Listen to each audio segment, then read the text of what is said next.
भारत रत्न से सम्मानित किए जाएंगे आडवाणी। अटल बिहारी वाजपेयी के बाद आडवाणी को मिलेगा भारत रत्न। आडवाणी को लेकर कई किस्से हैं मशहूर।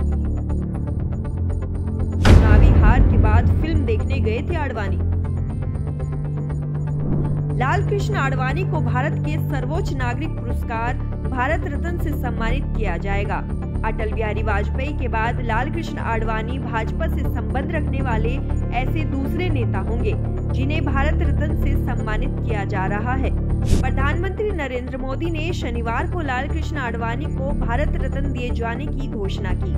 पीएम मोदी ने एक्स पर लिखा, मुझे यह बताते हुए बेहद खुशी हो रही है कि लाल कृष्ण आडवाणी जी को भारत रत्न से सम्मानित किया जाएगा। मैंने उनसे बात भी की और उन्हें यह सम्मान दिए जाने पर बधाई दी। लाल कृष्ण आडवाणी को उस समय 90 के दशक में भाजपा के उदय का श्रेय दिया जाता है, जब वह पूर्व प्रधानमंत्री अटल बिहारी वाजपेयी के नेतृत्व वाली गठबंधन सरकारों की प्रमुख पार्टी के रूप में पहली बार सत्ता में आई थी।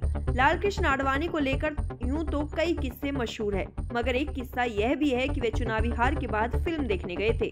दरअसल लाल कृष्ण आडवाणी को शुरुआत से ही फिल्में देखने का बड़ा शौक था। यही वजह है कि जब वे जनसंघ से जुड़े थे तो संघ की पत्रिका के लिए फिल्मों की समीक्षा किया करते थे। संघ की पत्रिका ऑर्गेनाइजर में वे फिल्मों की समीक्षा लिखा करते थे। फिल्म से संबंधित ही लाल कृष्ण आडवाणी का एक वाक्य काफी पॉपुलर है।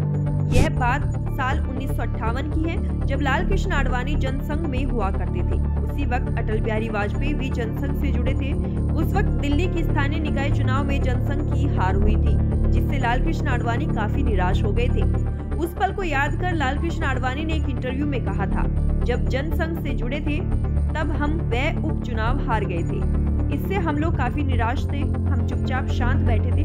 तभी अचानक अटल जी ने कहा कि चलो भाई फिल्म देखने चलते हैं। पहले तो मैं चौंक गया, फिर बाद में तैयार हुआ। हम दोनों दिल्ली के इंपीरियल सिनेमा हॉल गए, जहां राज कपूर की फिल्म सुबह लगी हुई थी। हम दोनों ने टिकट लिया और फिल्म देखने चले गए। उन्होंने खुद कई बार स्वीकार किया है कि उन्हें आमिर खान की फिल्में ज्यादा पसंद आती है। पीएम मोदी ने सोशल मीडिया मंच एक्स पर लिखा, हमारे समय के सबसे सम्मानित राजनेताओं में शामिल आडवाणी का भारत के विकास में महान योगदान है। उन्होंने अपने जीवन में जमीनी स्तर पर काम करने से शुरुआत कर हमारे उप प्रधानमंत्री के रूप में देश की सेवा की।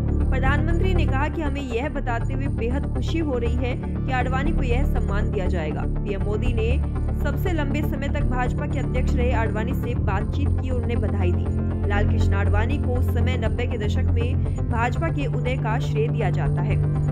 लाल कृष्ण आडवाणी का जन्म पाकिस्तान के सिंध प्रांत में हुआ था। उनकी शुरुआती पढ़ाई कराची में हुई थी। बाद में उनका परिवार मुंबई आ गया। लाल कृष्ण आडवाणी जब 14 साल के थे तो वो संघ से जुड़ गए। 1951 में वो जनसंघ से जुड़े। उसके बाद 1977 में जनता पार्टी का साथ निभाया। 1980 में बीजेपी का उदय हुआ। इसके साथ ही भारत की राजनीति में अटल आडवाणी युग की शुरुआत हुई। अटल आडवाणी की जोड़ी ने देश की राजनीति की दिशा ही बदल दी।